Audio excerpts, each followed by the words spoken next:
Good morning, students. So, today we will continue the excretory system. Yesterday, I have explained about the excretory organs, that is the kidney, and the histology of kidney, and the different parts of kidney which are structurally and functionally known as the nephrons. The nephrons are the structural and functional units of the kidney. Now, the kidney plays a very important role in the formation of nitrogenous waste material. So, the nitrogenous waste that is called as the urine is produced by the two kidneys present in our body. They are the major excretory organs. This urine passes to the bladder for storage before excretion. Before the excretion, the urine produced in the kidneys is passed to the bladder, that is a urinary bladder, through ureters for the storage purpose. So when the urinary bladder is filled with the urine, then it will be passed away from the urethra. So that is the process. Urine is produced by the exchange of substances between nitrogen and blood in the renal capillaries. In the afferent and efferent renal capillaries, the exchanges of the substance between the between the nephron and the blood in the renal capillaries takes place. The urine is produced by the exchange of substances between nephrons and the blood renal capillaries and the blood in the renal capillaries. Next point. Waste products of protein metabolism are excreted. Waste products of protein metabolism. Metabolism means the breaking down of the protein into the amino acids. So this metabolism, or the process of breaking down the protein into amino acids, during this process the waste is produced, and this waste is excreted out through the urine. Water and electrolyte levels are controlled. The excess of water is thrown out by the kidneys, and thus the level of water and the electrolytes is controlled.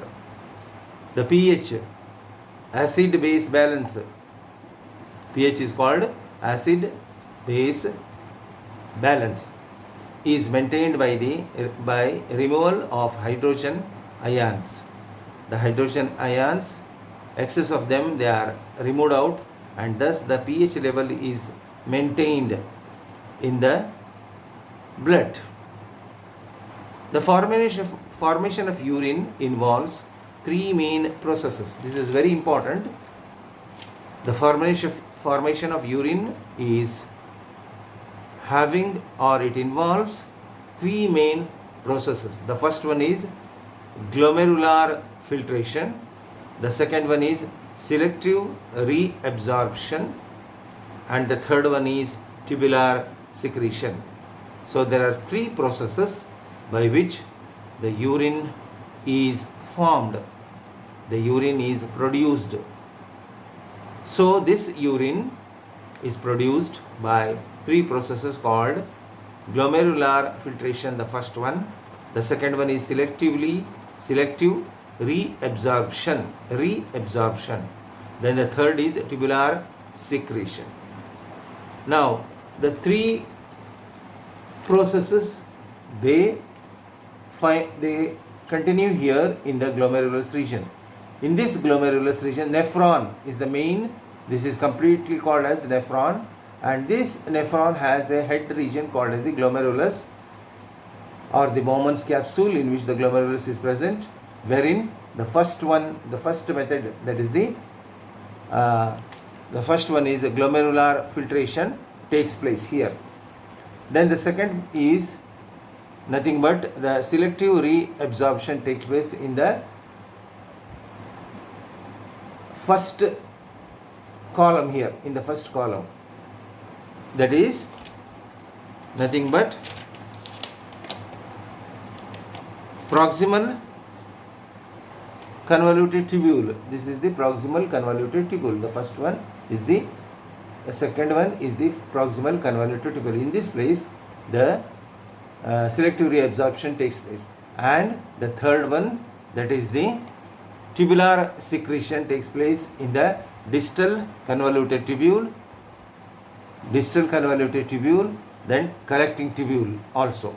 So all the three processes in the formation of urine take place in the nephron. So the nephron contains the Bowman's capsule, PCT, proximal convoluted tubule, then U-shaped Henle's loop, then ascending one, then the distal convoluted tubule which connects to the collecting tubule. So this I have explained already, and this filtration, the formation of urine takes place in all these places. The three processes, they will take place in different parts. The first one, glomerulus filtration, takes place in the Bowman's capsule. The selective reabsorption takes place in the PCT, that is proximal convoluted tubule. Then tubular secretion takes place in DCT, that is the distal convoluted tubule, PCT also, and collecting duct, mainly in the DCT and the collecting duct, that is the distal convoluted tubule and the collecting duct. In this portion, the tubular secretion takes place. Coming to the first one, glomerulus filtration, glomerular filtration. It is the first step in the urine formation. It is the first step in the urine formation. You must remember that today I have sent the notes of respiratory system as well as excretory system incomplete. The complete notes I have already sent. So please go through the notes. Whatever I am telling you, please go through the notes. Whichever I am telling, there it is present in the notes. So you go through the notes and then you take down that one. You rewrite that notes again. Then it will be remembered. So I have given the muscular system notes, respiratory system notes, and also the excretory system notes, which is in progress. That is, today also we are studying the excretory system, in which we are studying the formation of urine. Now coming to the glomerular filtration, it is the first step in the urine formation. The point number one is, it is the first step, it is the first part in the formation of the urine. It is the process of filtration of blood from glomerulus. It is the process of filtration of blood from glomerulus, that is through the semi-permeable walls of glomerulus,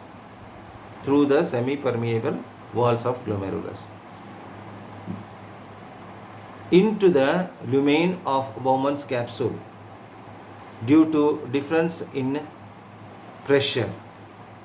So this process of filtration of blood from glomerulus into the lumen of Bowman's capsule due to the difference in the pressure. So there is a difference in the osmotic pressure in the blood and in the glomerulus. Then the diffusion takes place through the glomerular wall and through the Bowman's capsule wall into the lumen.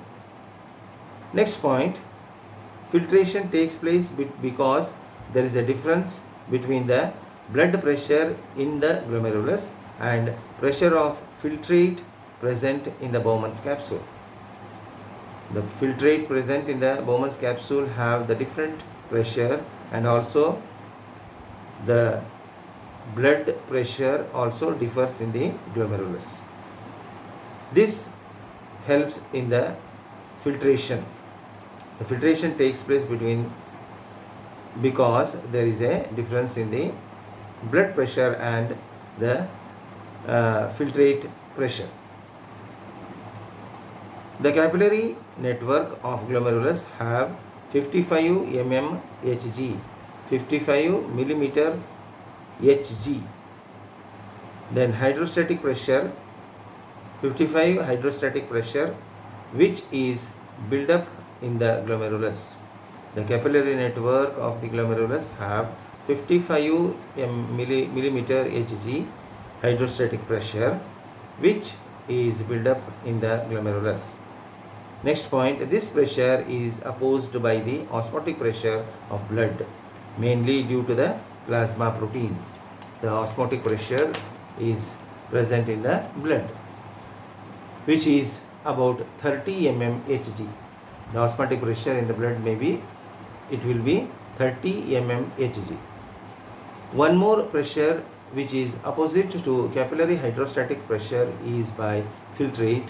Hydrostatic pressure about 15 mm Hg present in the Bowman's capsule.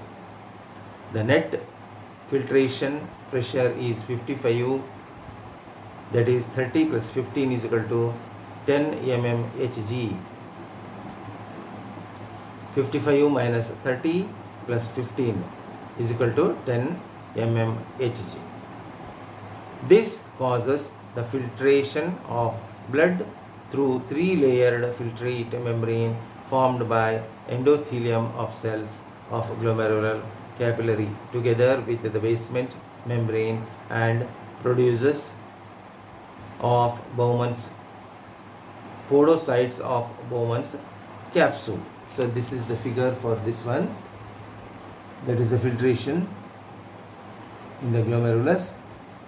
So you can see it in the notes clearly.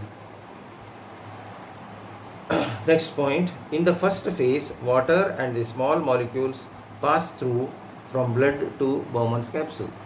So water and small molecules of the small molecules will pass through the blood, from the blood to the Bowman's capsule. The fluid filtered from blood stream into the Bowman's capsule is called filtrate or primary urine, which passes through renal tubule. So this is called filtrate, and this is the primary urine, called as primary urine, and also filtrate, which passes through the renal tubule. It passes through the renal tubule. Then the next point, blood cells, plasma proteins and other large molecules which cannot be passed through will remain in capillary. The blood cells, plasma proteins and other large molecules which cannot be passed through will remain in the capillary network itself, in the blood itself. The filtrate is very similar in composition to blood plasma. So remember, this first filtrate, that is nothing but primary urine, is just like plasma protein, plasma, blood plasma. It is just like blood plasma. The filtrate is very similar in composition to blood plasma.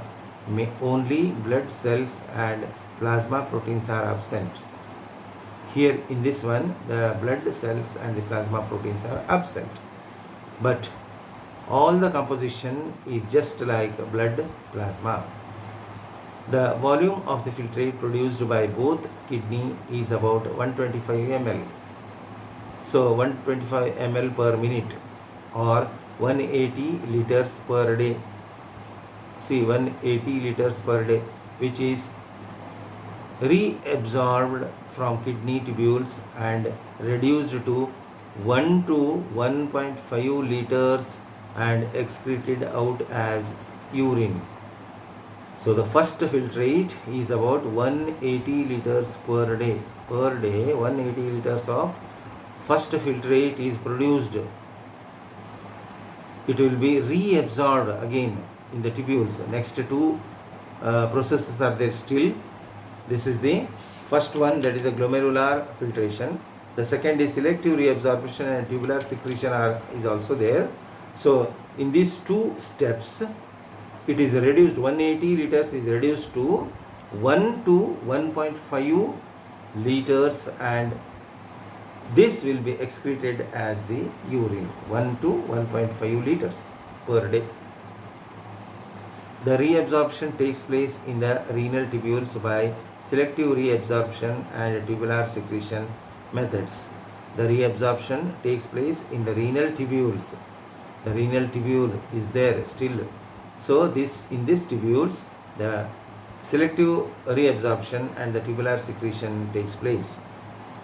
Next point, this filtrate passes into the first part of the renal tubule, that is the first part of the renal tubule, that is called as PCT, proximal convoluted tubule. So this filtrate, the primary filtrate, passes into the PCT. Now coming to the next one, that is the selective permeability, selective reabsorption. So here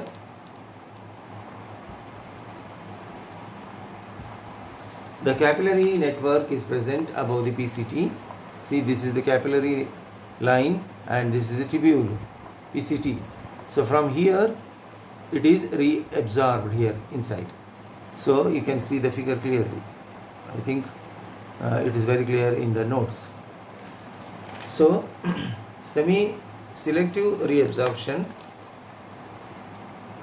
the reabsorption from the filtrate back into the blood takes place in the proximal convoluted tubule, that is the PCT, proximal convoluted tubule, wherein the reabsorption from the filtrate back into the blood takes place.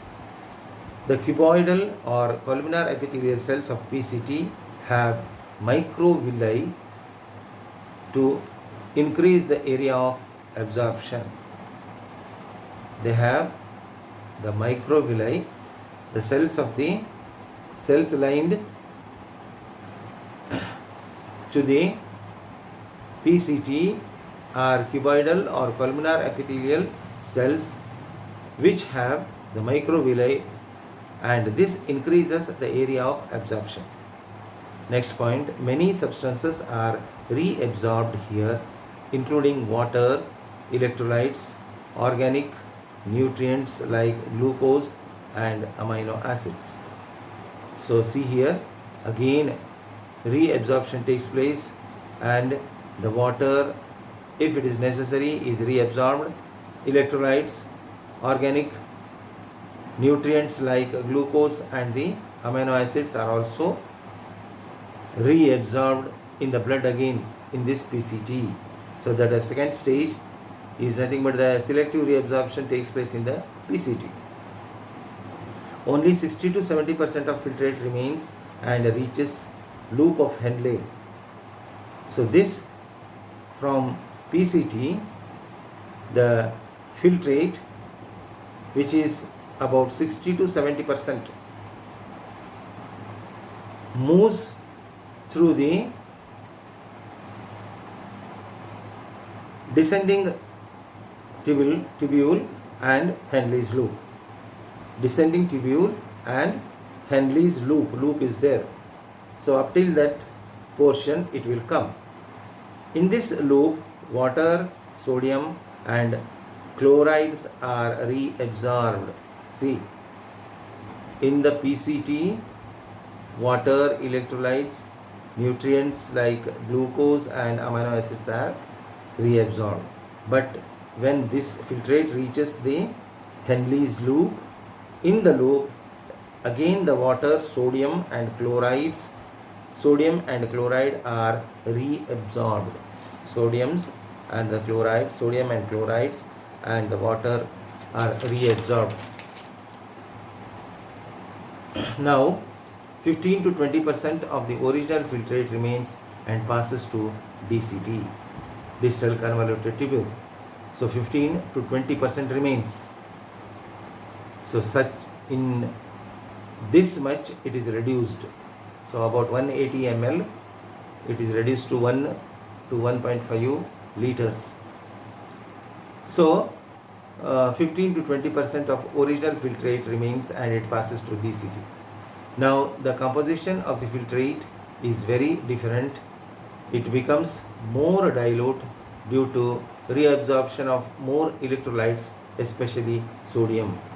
Sodium is reabsorbed, so it becomes very dilute. The filtrate becomes very dilute and the composition of the filtrate is very different due to the reabsorption. Next point, selective reabsorption takes place by active transpiration. So by the process of active transpiration, this selective reabsorption takes place, or active transport. It is also called as active transport at the sites in the epithelial membrane, using a chemical energy to transport substances against their concentration. So the material should be transferred from lower concentration to the higher concentration also. Hence the energy is required, the chemical energy is also required, and this is called active transport. So against their concentration they move, and hence it is active transport. Next point, several hormones play important role in regulating selective reabsorption. So select for the selective reabsorption, many hormones they also produced and they regulate this process. The first one is parathyroid hormone. The parathyroid hormone, which is produced by the parathyroid glands, secreted by parathyroid glands, which regulates the reabsorption of calcium and phosphate from DCT and maintains normal blood pressure. This hormone also increases the blood calcium level. So this parathyroid hormone helps in the reabsorption of calcium and phosphate from DCT. Thus it maintains the blood pressure, and the hormone also increases the blood calcium level. Second hormone is antidiuretic hormone, that is ADH. Antidiuretic hormone ADH, secreted by the posterior pituitary gland, which increases the permeability of the DCT wall and collecting tubule wall, which helps in the increase in water reabsorption. So this helps in the water reabsorption in the DCT by increasing the permeability of the DCT and the collecting tubule wall. The wall which contains the different types of cells, cuboidal epithelial cells, they are dilated or they increase their permeability, and thus helps in the increase in the water reabsorption.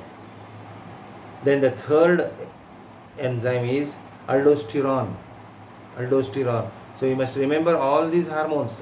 The first one is parathyroid hormone, second is antidiuretic ADH, antidiuretic hormone. The third one is aldosterone, secreted by adrenal cortex, which increases the reabsorption of sodium and water and excretion of potassium. The excess of potassium is given out. The sodium and the water are reabsorbed by the help of the aldosterone enzyme. So this is about the reabsorption, selective reabsorption. Coming to the last one, that is the tubular secretion. Tubular secretion. capillary and the renal tubule. So this is the figure. This is the capillary and the renal tubule, and from the capillary it will come inside the tubules here, in the tubule. So the arrow mark is like this, downwards. So coming to the tubular secretion process takes place in PCT, DCT and collecting ducts along with selective reabsorption. So here also selective reabsorption takes place, very little bit, and this takes place in PCT, DCT and collecting ducts, all the ducts, proximal convoluted tubule, distal convoluted tubules and the collecting tubule. Here the reabsorption also, the selective reabsorption also takes place in the tubular secretion. Mainly the tubular secretion takes place.